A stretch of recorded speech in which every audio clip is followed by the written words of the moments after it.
আমরা যেসব ঘটনাগুলো কোরআনে পাকের ভিতরে পাই, নাহনু নাকুসু আলাইকা হাসানাল কাসাস বিমা ওয়াহাইনা ইলাইকা ওয়া হাযাল কুরআন ওয়া ইন কুনতা মিন ক্বাবলিহি লামিনাল গাফিলিন। আল্লাহ সুবহানাহু ওয়া তাআলা বলছেন যে আমি কোরআন পাকের ভিতরে সুন্দর সুন্দর ঘটনাবলী বলছি, যাহা দিক নির্দেশনা করে তোমাকে, আর ইতিপূর্বে তুমি ছিলে এইসব বিষয়বলী জ্ঞান সম্পর্কে খুব অজ্ঞ। আল্লাহ সুবহানাহু ওয়া তাআলা একটু চিন্তা করুন, একটু দেখুন, একটু ভাবুন। আল্লাহ সুবহানাহু ওয়া তাআলা কোরআনে পাকের ভিতরে অনেকগুলো নবীর কথা বলেছেন এবং অনেক নবীর মায়ের কথা মায়ের নাম বলেছেন, অনেক নবীর বাবার নাম বলেছেন, কিন্তু ইল্লা মুহাম্মদ সাল্লাল্লাহু আলাইহি ওয়াসাল্লাম, মুহাম্মদ সাল্লাল্লাহু আলাইহি সাল্লামের পিতার নাম কোরআনে পাকের ভিতরে বলেননি। আল্লাহ সুবহানাহু ওয়া তাআলা আহকামুল হাকিমিন, তিনি চিরবিচারক, তিনি হাকিম, তিনি প্রজ্ঞাময়। তার ইচ্ছা হয়নি, আল্লাহ সুবহানাহু ওয়া তাআলার ইচ্ছা হয়নি, তাই মুহাম্মদ সাল্লাল্লাহু আলাইহি সাল্লামের পিতার নাম আল্লাহ সুবহানাহু ওয়া তাআলা কোরআনে পাকের ভিতরে বলেননি। কোরআনে পাকের ভিতরে আল্লাহ সুবহানাহু ওয়া তাআলা যেই কথাটা বলার ইচ্ছা করেননি, আমি এবং আপনি এবং আমরা কেন মুহাম্মদ সাল্লাল্লাহু আলাইহি সাল্লামের পিতার নাম দিতে যাই? আল্লাহ সুবহানাহু ওয়া তাআলা শুধু মুহাম্মদ সাল্লাল্লাহু আলাইহি সাল্লামের কথা বলছেন।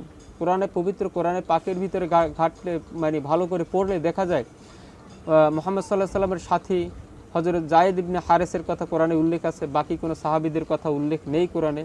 তাহলে আমি এবং আপনি এবং আমরা সকলে কেন মুহাম্মদ সাল্লাল্লাহু আলাইহি সাল্লামের নাম, মুহাম্মদ সাল্লাল্লাহু আলাইহি সাল্লামের সাথী হিসেবে অগণিত সাহাবীদের নাম আমরা সন্নিবেশন করব, কেন আমরা দিব?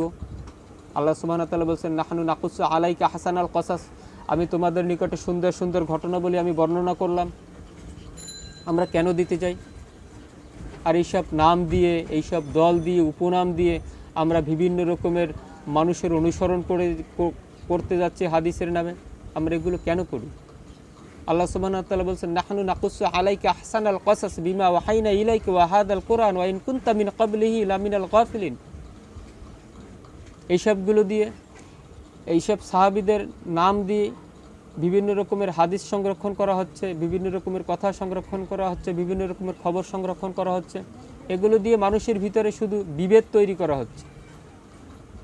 মুহাম্মদ সাল্লাল্লাহু আলাইহি সাল্লামের পরে মুহাম্মদ সাল্লাল্লাহু আলাইহি সাল্লাম এর কথাগুলো তো কানা মুহাম্মদ সাল্লাল্লাহু আলাইহি সাল্লাম, মুহাম্মদ কেমন ছিলেন, কানা খুলুকুকা কানা খুলুকুল কোরআন। মুহাম্মদ সাল্লাল্লাহু আলাইহি সাল্লামের সমস্ত কথাই তো কোরআন। আসুন আমরা সকলে মিলে কোরআনকে অধ্যয়ন করি, কোরআনকে ভালো করে বোঝার চেষ্টা করি এবং কোরআনের সিবগাতাল্লাহি ওয়া মান আহসানু মিনাল্লাহি সিবগাহ, আল্লাহ সুবহানাহু ওয়া তাআলার রং, ওয়া মান আহসানু মিনাল্লাহি সিবগাহ, তার রঙের চেয়ে আর কার রং সুন্দর হতে পারে? আল্লাহ সুবহানাহু ওয়া তাআলার পূর্ণ রং হলো কোরআন। আল্লাহ সুবহানাহু ওয়া তাআলার পূর্ণ কালার